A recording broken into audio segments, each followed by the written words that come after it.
ഞങ്ങളുടെ ക്ലിനിക്കിൽ ഒരു പൂച്ച വരുവേ. ഇടയ്ക്കിടയ്ക്ക് അവനെ കാണാതാവും. ഞങ്ങളുടെ ക്ലിനിക്കിൻ്റെ ഓപ്പോസിറ്റ് വഴിയിൽ കഴിഞ്ഞ് ഓപ്പോസിറ്റുള്ളൊരു ഓട പോലെയുള്ള സ്ഥലമാണ്. ഇങ്ങോട്ട് അവൻ ഓടുന്ന കാണുന്നത്.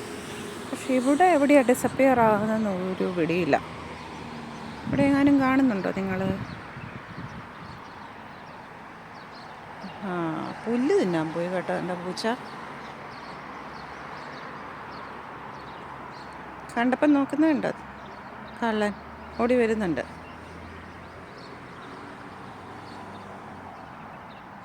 പുല്ല് തിന്നുന്ന പൂച്ച. ഇവനാണ് എൻ്റെ പഞ്ച്. അതോ ഞാനാണോ എൻ്റെ പഞ്ചെന്ന് അറിയില്ല. ഞങ്ങൾ രണ്ടുപേരും ഒറ്റയ്ക്ക. ഡാ ഓടി വാ.